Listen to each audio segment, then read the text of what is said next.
la ciudad que vivió los años de ETA y renació. Imagina vivir en una ciudad donde cada día al salir de casa te preguntas si volverás, donde mirar debajo de tu coche antes de arrancarlo no es paranoia, es supervivencia, donde el sonido de una explosión no te sorprende, te hace contar cuántas van este mes. Bilbao vivió 50 años bajo la sombra del terror. 50 años donde la violencia de ETA marcó cada calle, cada decisión, cada vida. Pero esta no es solo una historia de miedo y muerte. Es la historia de cómo una ciudad industrial moribunda, golpeada por el terrorismo y el declive económico, se levantó de las cenizas para convertirse en modelo mundial de regeneración urbana. Hoy descubrirás cómo Bilbao sobrevivió a lo impensable y emergió más fuerte. Prepárate, porque esta historia tiene giros que nunca esperarías. Para entender Bilbao y ETA, debemos retroceder al principio. No al nacimiento de ETA en 1959, sino mucho antes, a cuando Bilbao se convirtió en lo que era, la ciudad industrial más importante del norte de España. Estamos en el siglo XIX. Bilbao es un puerto modesto en el estuario del Nervión, rodeado de montañas ricas en mineral de hierro. Cuando la revolución industrial llega a España, Bilbao está perfectamente posicionada. Tiene hierro en las montañas cercanas, tiene puerto para exportar e importar, tiene tradición comercial. A partir de 1870, Bilbao experimenta una transformación brutal. Se fundan grandes empresas siderúrgicas, Altos Hornos de Vizcaya, la constructora naval.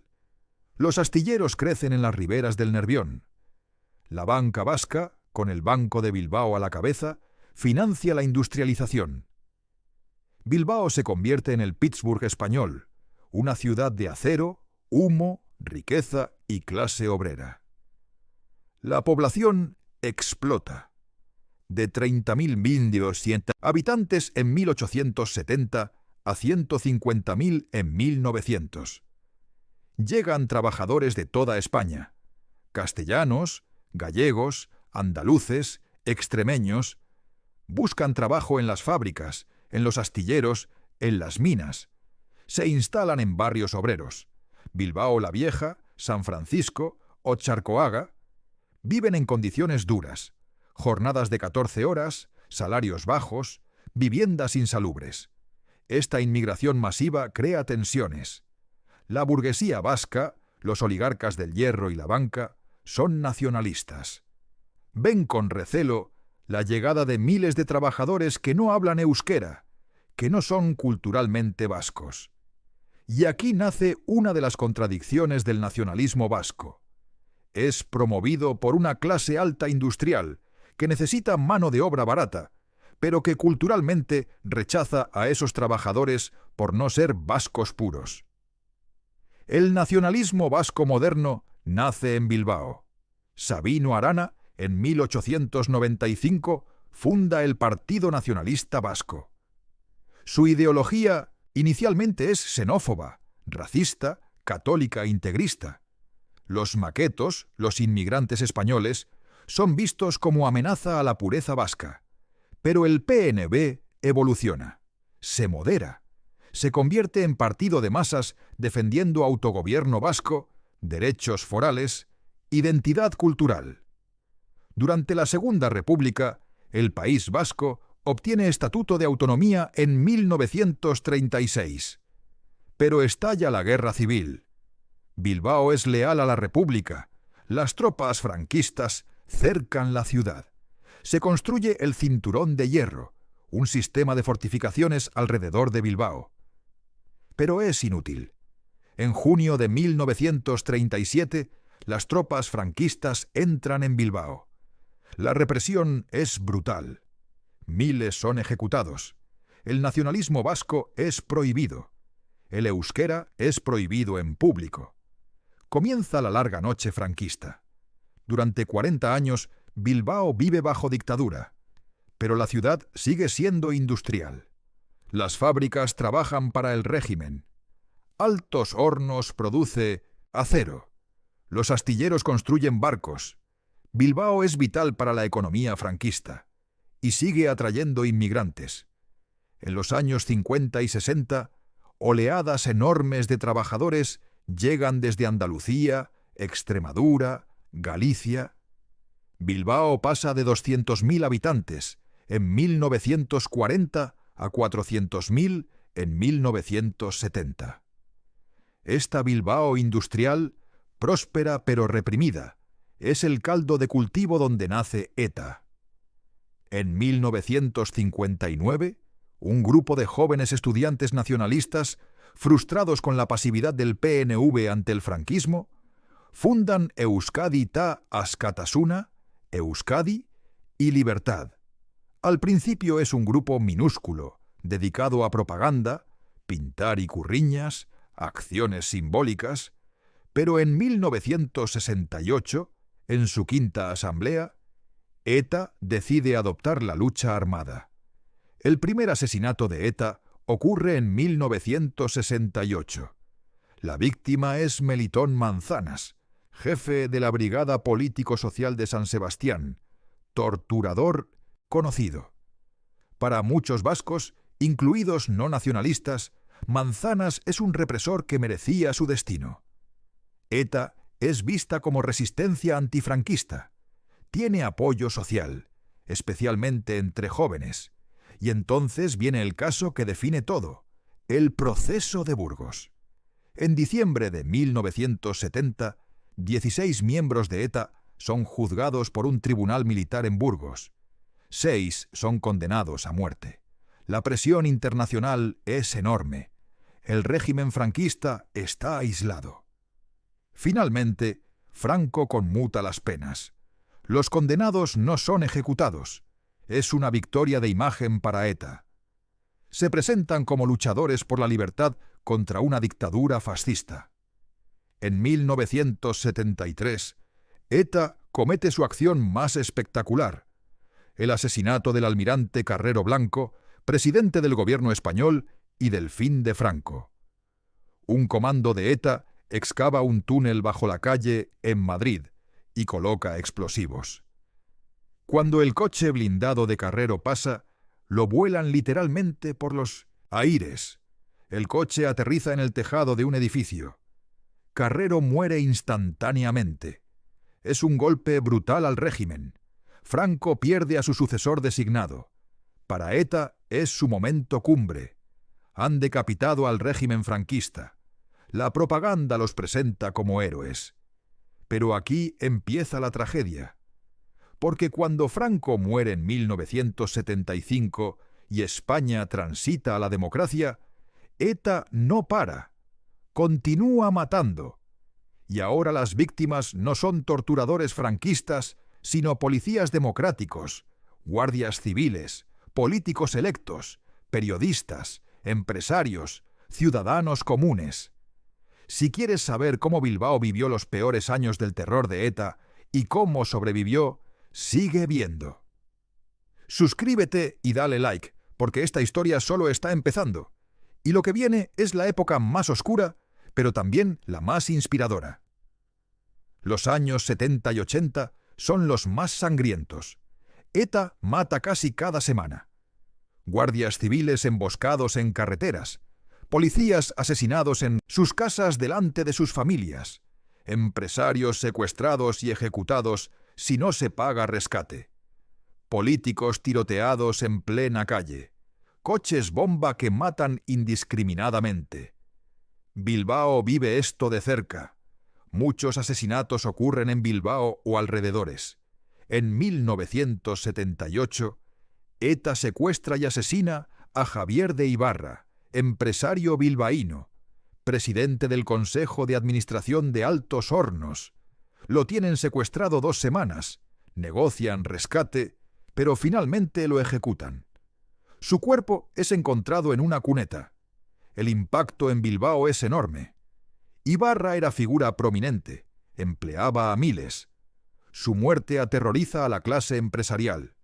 En 1980, ETA secuestra a Ángel Berazadi, ingeniero director de la central nuclear de Lemóniz en construcción.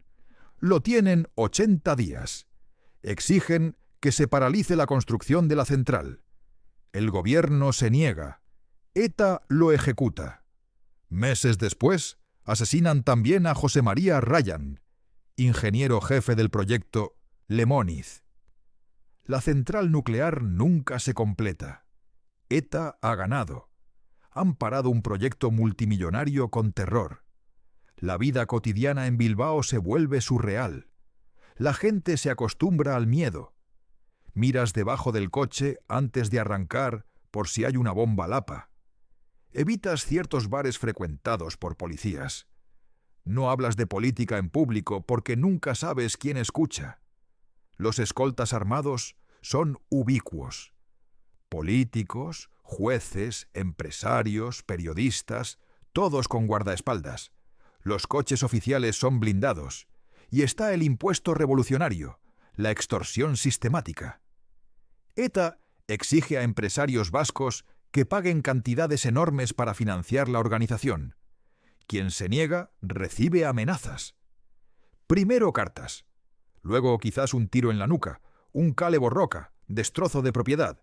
Algunos pagan, otros huyen del País Vasco, otros resisten y algunos son asesinados. Es un sistema mafioso de protección violenta. Bilbao económicamente está en crisis. La industria pesada declina en los 70. La crisis del petróleo golpea duramente. Los astilleros cierran. Altos Hornos reduce plantilla. El paro se dispara. Y encima está el terrorismo que ahuyenta inversión. ¿Quién va a invertir en una ciudad donde te pueden secuestrar o matar? Bilbao en los 80 es una ciudad gris, industrial en decadencia, atemorizada, empobrecida. El Nervión es una cloaca. Décadas de vertidos industriales han contaminado el río hasta hacerlo prácticamente muerto. El agua es negra, apesta. Las riberas están llenas de fábricas abandonadas, terrenos industriales contaminados. Bilbao le da la espalda a su río porque es repulsivo. Los barrios obreros se degradan. Sin trabajo, proliferan drogas. La heroína arrasa Bilbao en los 80. Miles de jóvenes se enganchan. Las jeringuillas usadas están por las calles. El SIDA mata. Es una crisis sanitaria y social. Bilbao en 1985 es probablemente el punto más bajo en su historia moderna. Terrorismo, paro masivo, droga, contaminación, desesperanza. Pero algo empieza a cambiar. En 1983, ETA comete un error que le costará apoyo social. Un coche bomba en el cuartel de la Guardia Civil en Zaragoza mata a 11 personas, incluidos 5 niños. Las imágenes de los niños muertos horrorizan a España y al País Vasco. ETA intenta justificarlo diciendo que era objetivo militar. Pero has matado niños. No hay justificación. Y empiezan las movilizaciones. Gestos por la paz, manifestaciones silenciosas después de cada asesinato. Al principio son pequeñas, pero crecen. La sociedad vasca, mayoritariamente silenciosa por miedo, empieza a encontrar voz. No todos los vascos apoyan a ETA. De hecho, la mayoría no. Pero hablar era peligroso. En Bilbao, figuras valientes rompen el silencio. Periodistas como José María Calleja denuncian a ETA públicamente. Políticos del Partido Socialista de Euskadi y el Partido Popular enfrentan el riesgo diario de asesinato. Jueces como José María Lidón, asesinado en Bilbao en 1984, pagan con su vida por aplicar la ley. Y está la Ertzaintza, la Policía Autonómica Vasca, creada en 1982. Al principio, ETA dice que no atacará a la Ertzaintza, porque es policía vasca, no española. Pero en 1986, ETA asesina al primer Ertzaina. Luego más. ETA considera traidores a los vascos que sirven en la policía. Es una lógica perversa. Los vascos de verdad deben apoyar a ETA, los que no son traidores. Los GAL, grupos antiterroristas de liberación, aparecen en 1983. Son escuadrones de la muerte que asesinan a etarras y sospechosos en Francia. Es guerra sucia, terrorismo de Estado.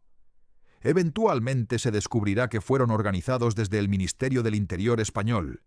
Matan a 28 personas. Es un capítulo vergonzoso.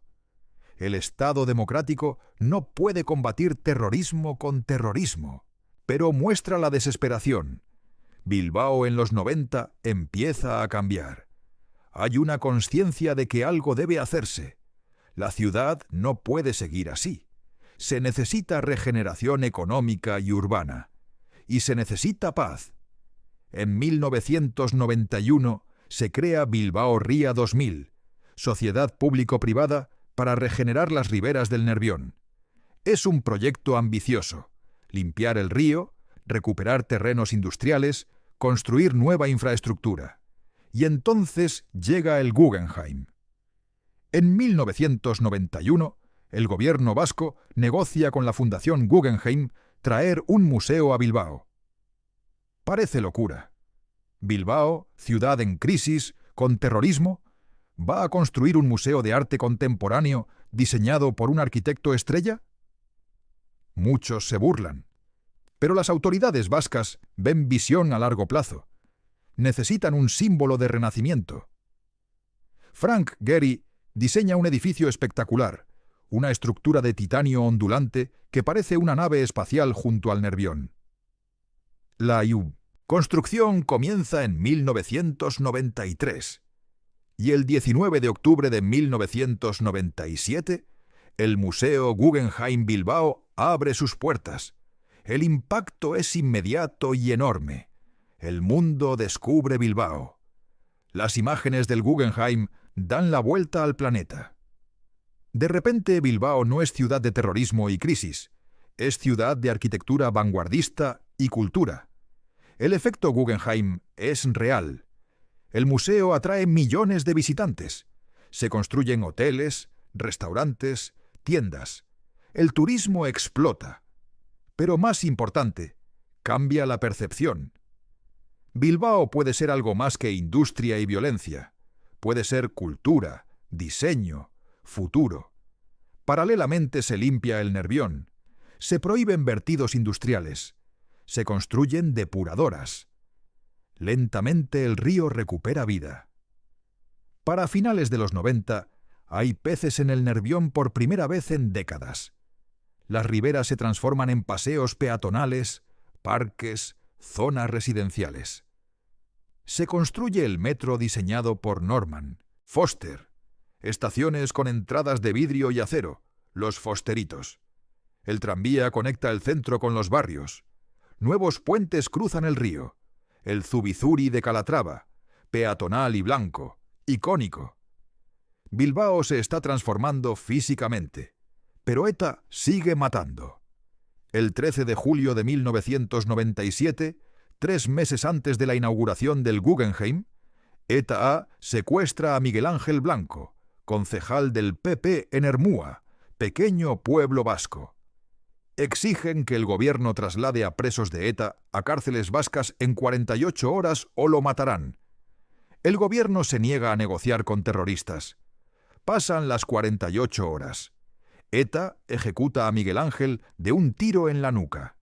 Tiene 29 años. La reacción es explosiva. 6 millones de personas se manifiestan en toda España.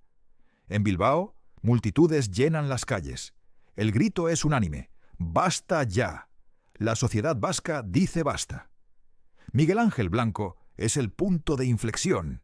ETA ha ido demasiado lejos. Ya no puede presentarse como luchadora por libertad. Es simplemente asesina. Suscríbete si quieres saber cómo terminó ETA, cómo Bilbao completó su transformación y la lección que esta ciudad enseña al mundo sobre resiliencia. Dale like, porque la parte final de esta historia es la más esperanzadora. Después de Miguel Ángel Blanco, ETA está moralmente derrotada. Intenta treguas. En septiembre de 1998 anuncia alto el fuego. Dura 14 meses. Hay esperanza de que negocien disolución. Pero la tregua se rompe. ETA vuelve a matar en enero de 2000. Es el último suspiro de una organización moribunda. Los años 2000 ven a ETA debilitada. La cooperación policial entre España y Francia es total. Los refugios en el sur de Francia ya no son seguros. Los etarras son detenidos uno tras otro. Los arsenales son descubiertos. Las células desmanteladas. Cada vez es más difícil para ETA operar. Y la sociedad vasca se ha vuelto contra ellos. Cada asesinato provoca manifestaciones masivas. Los ayuntamientos cuelgan pancartas contra ETA. Asociaciones de víctimas como Covite y Dignidad y Justicia dan voz a quienes sufrieron. El partido político Batasuna, brazo político de ETA, es ilegalizado en 2003. ETA está aislada. Los últimos asesinatos son en 2009.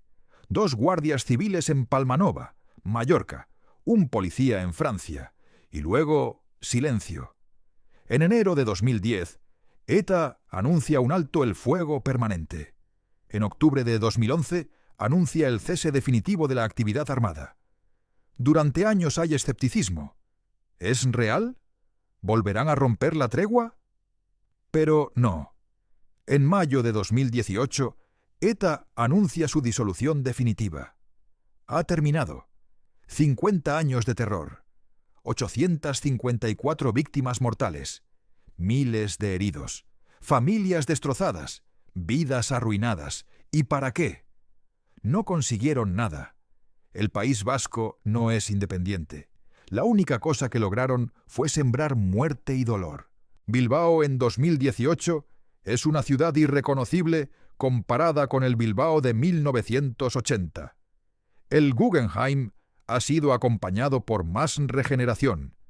El Palacio Euskalduna, centro de congresos y ópera.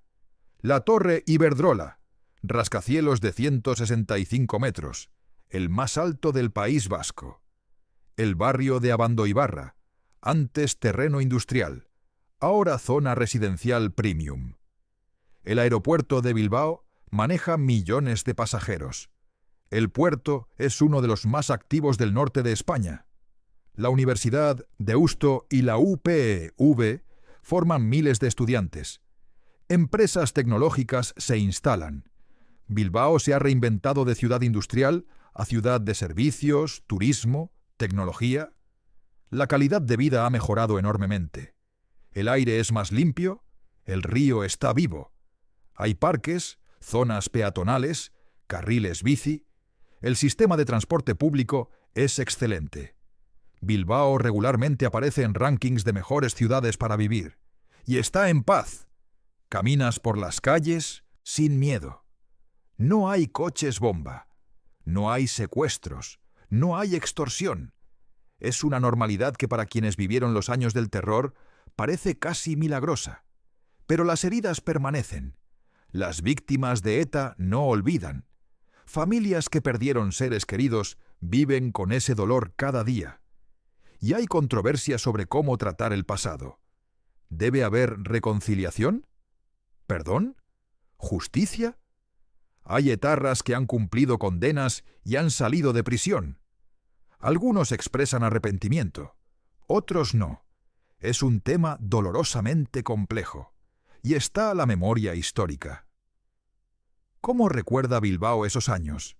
Hay placas conmemorativas para las víctimas. El ayuntamiento organiza actos de homenaje.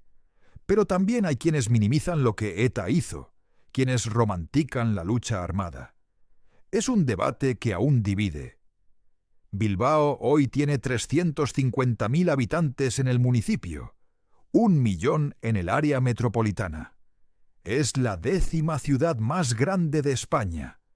Es capital económica del País Vasco, aunque Vitoria es capital política. El Athletic Club de Bilbao, el equipo de fútbol que solo ficha vascos o formados en cantera vasca, es símbolo de identidad bilbaína. La ciudad celebra festivales culturales como la Aste Nagusia, la Semana Grande en agosto. El Teatro Arriaga programa ópera y teatro. Bilbao tiene vida cultural vibrante. Los pinchos, la versión vasca de las tapas, atraen turistas gastronómicos. El casco viejo, las 7 calles, está lleno de bares, restaurantes, tiendas. Bilbao es también ciudad universitaria. Miles de estudiantes de toda España y el extranjero estudian aquí. Aportan juventud, dinamismo, diversidad. Bilbao ya no es solo vasca, es cosmopolita. ¿Qué lecciones enseña a Bilbao? Primero, que el terrorismo no funciona. ETA mató durante 50 años y no consiguió sus objetivos. Solo causó sufrimiento inútil. La violencia no es camino hacia nada bueno. Segundo, que la sociedad civil importa. Fueron los ciudadanos comunes quienes finalmente dijeron basta. Las manifestaciones, los gestos por la paz, el rechazo social a ETA fueron cruciales para su derrota. Tercero, que la regeneración urbana puede transformar ciudades. Bilbao, en 1980, estaba muerta. La inversión inteligente en infraestructura, cultura, limpieza ambiental, la resucitó. El efecto Guggenheim es real y ha sido estudiado por ciudades de todo el mundo. Cuarto, que las ciudades son resilientes. Bilbao sobrevivió a 50 años de terrorismo, a la desindustrialización, a la crisis de la droga. Y se levantó. Las ciudades, como organismos vivos, tienen capacidad asombrosa de adaptación y renacimiento. Quinto, que el futuro no está determinado por el pasado. Bilbao tenía todos los motivos para hundirse en los 80, pero eligió cambiar. Líderes políticos, empresarios, ciudadanos decidieron que había otro camino. Y lo construyeron. Hoy Bilbao es símbolo de esperanza. Ciudades en crisis en todo el mundo miran a Bilbao como modelo. Si Bilbao pudo hacerlo, nosotros también. Es un mensaje poderoso. Pero Bilbao no olvida su pasado. Las víctimas merecen ser recordadas. Los errores no deben repetirse. La vigilancia contra extremismos debe continuar. La paz no es permanente si no se cultiva. Cuando camines por la ría de Bilbao, junto al Guggenheim brillando bajo el sol, los barcos pasando por el Nervión limpio, las gaviotas volando, los niños jugando en los parques, recuerda que hace 30 años esto era zona industrial contaminada en una ciudad aterrorizada. La transformación es visible, física, tangible. Pero la transformación más importante es invisible. Es la paz. Es poder vivir sin miedo. Es que los niños crezcan sin conocer el terror. Es que las familias cenen juntas, sin esperar una llamada diciendo que alguien ha sido asesinado. Es la normalidad preciosa que solo aprecias cuando la has perdido. Bilbao vivió 50 años de horror. 854 vidas fueron arrebatadas por ETA. Cada una era una persona con familia, amigos, sueños, futuro. Fueron asesinadas por una ideología que creía que la violencia era justificable para fines políticos. Estaban equivocados. La violencia nunca es justificable. Y Bilbao renació. No porque olvidara, sino porque decidió que el futuro sería diferente, que la ciudad sería más que su trauma, que construiría algo mejor. Esa es la verdadera lección de Bilbao. No es solo sobre regeneración urbana o derrota del terrorismo. Es sobre la capacidad humana de superar lo peor, de elegir esperanza sobre desesperación, de construir en lugar de destruir. Bilbao hoy es una ciudad normal. Y normalidad, después de 50 años de terror, es victoria. Gracias por acompañarme en este viaje por la historia más oscura y luminosa de Bilbao. Si te ha impactado esta historia, compártela. Like, suscripción y, sobre todo, recuerda a las víctimas. Nunca olvides que la paz tiene precio y que mantenerla requiere vigilancia constante. Nos vemos en el próximo video.